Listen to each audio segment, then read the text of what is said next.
Now, Mick, hopefully today I'm talking to Mick Malthouse, the person, rather than Mick Malthouse, the media person. And there's a big difference. There is. Is there? Oh, I thought they were about the same. I've spoken to people who don't know you and ask for words to describe you, and many times have said scary, mean, intimidating. Why is that? Look, I probably get painted very badly during match day, I'd say, that when the pressure's on, I'm not exactly the most comfortable person to be with, I suppose. What about your relationship with the media? Pretty good on the whole, I reckon. Do you don't like putting out the Mick Malthouse, the real Mick Malthouse, do you? No, it's got nothing to do with that. It really, I try to be as professional as I can, and that breaks down from time to time under pressure. There's no doubt about that. I think everyone in the world does that. But I expect that when you're dealing with people, I deal with my players. I expect them to be professional. I deal with administration the same, and I deal with the media, and I expect that to be the same as well. And sometimes I think that we all have a tendency to fall short from time to time, and that's me inclusive. So I'm not making excuses, but I think if we get, I know that 10-minute interviews are at one line, and that one line sometimes is not the line that you want to get across, and it is the line that's used. So you get very cautious. How is Mick Malthouse, how do you want him to be remembered in 20, 30 years' time when people look back on the influence you've had over AFL footy? How do you like to be remembered, and how do you think you will be remembered? Well, that's a good question. I don't go out of my way to be anything but what I am, and I've got a fairly good rapport with people I've dealt with in the past, whether they be players or administrators. I can go right back to perhaps St Kilda days. Russell Green is still one of my lifelong friends. You move on to Richmond, there's hundreds of them. There's particularly like Robbie Wiley. Move on to Footscray, there's Shane O'Sullivan and Stephen Nash and plenty of players. So I just think that what I try to do, and I don't want to be remembered anything but what they see. I mean, I'm not going to try to invent something, but we've been the people I just mentioned, and there's plenty of West Coast, Trevor Nesbitt and Ian Miller and Glenn Jakovich and a whole host of players. Guy McKenna is one of my dearest friends. Is that we did all things together, and we went through some hard times and we went through some great times. And the thing is, when you have got great memories, they are generally that you've actually shared them. So there's no I'm over there and they are over there. We've always made sure that we have a common bond through good and bad times, and I think that's what I just like to think that they remember me as a good friend. Now, one of your greatest strengths in my eyes is the way that you get the best out of players. How do you so quickly read a player and work out what angle to go at them to actually get the best out of them? Well, I've got 3 or 4 philosophies that in life, and I won't go through those now, but one of them is the past. I think that we've all got a timeline, and I try to establish a timeline pretty quickly with that player to see how he's been affected by the past or unaffected by the past, and just see what makes them tick. We're all different.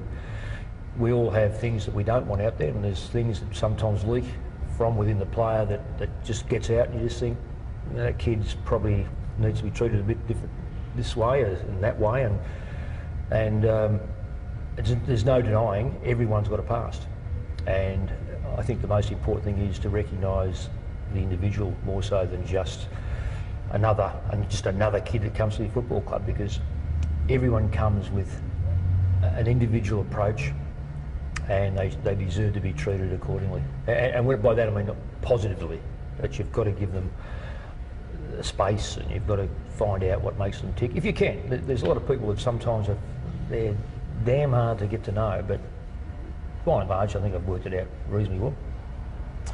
Now, I want to run some names past you. Yep. James Clement, Brodie Holland, Shane Wakeland, Luke Ball, Lee Brown, all recycled players that you've brought into the Collingwood Footy Club.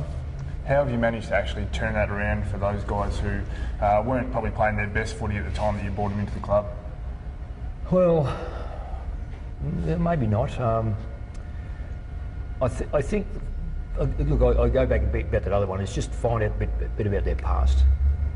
Trigger their response to an opportunity to say, let's get a new clean sheet, start fresh. Let's go forward, find your strengths, pump up your strengths. We know everyone's got deficiencies. Everyone has got deficiencies. The greatest footballer's got a deficiency.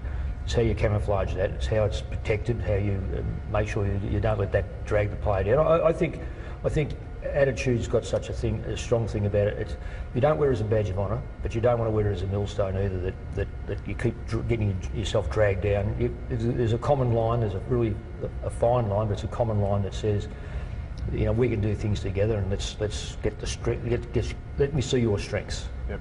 Is it character, strength of character? Is it your way you go about your football? Is it about how you go about your life? Is it and tell me what you've got in your football. Let's see your best. And sometimes you have to mash it around a bit, and I mean smash it around a little bit to shape that, and sometimes to bring it out in people. But other times it's just an exuberance.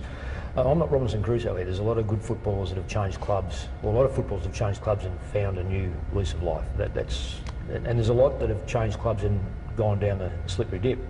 But you've mentioned some names. I can show you some that probably haven't succeeded. So, we don't want to be. We've got to be careful about being good for all, because you've got to say that some have succeeded. And those blokes you mentioned have been outstanding, and there's others that just haven't quite gone on. What about the rookie list? Now, when I came to the club, you hadn't actually ever permanently promoted a rookie player. I'm proud to say I was the first one, but since then it's something you've really obviously taken on. Yeah. And I think you had 7 rookie list players in your premiership team of 2010. Yeah. Mm. What is it about the rookie list, and how do you get the best out of them? Yeah, well, that's a mindset, Nick. There's no question. We in the football industry had a bad mindset for that. I think what it was, we picked players for the senior list and we picked rookies just to top up, and we really didn't give ourselves a chance. And it's amazing when you start to preach things and you're a bit unsure about that preaching, which I was, but I kept on preaching to the coaches, get the bottom player, the last pick player, make him the best. And I used to think that this is the most ridiculous thing I've ever said, but I'll keep saying it because what it does, it makes people work hard to get that last player in. And then it dawned on me, and not long ago it dawned on me, hang on, that does work, because you've got to say that Sandlands at Fremantle is perhaps their best player, and he's a rookie. Cox perhaps is West Coast's best player. He's a rookie.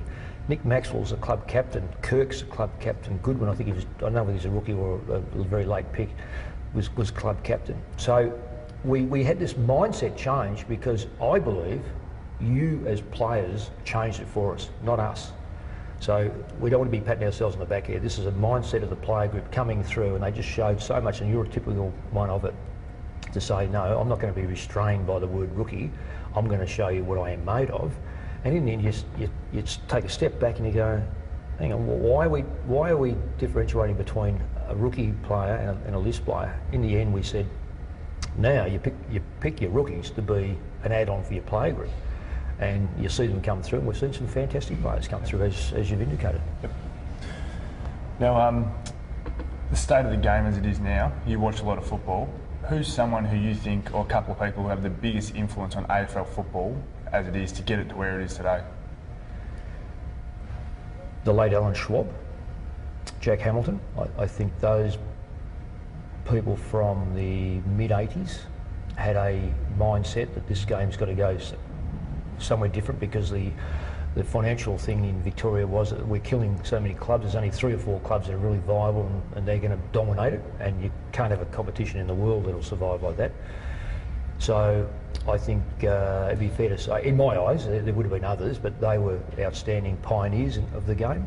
And of course then it went on to Ross Oakley and to eventually the Commission. The Commission is the best thing that's been happening in football, make no mistake about it. When it was run by the club presidents, it was run in such a selfish manner that it was going to be self-destruct. When the Commission come on board and looked at football in its entirety for the betterment of the game, look where we are now. It is so much better now compared when I started. I started 40 years ago, and you couldn't believe the differences. And I reckon the major difference has been a Commission.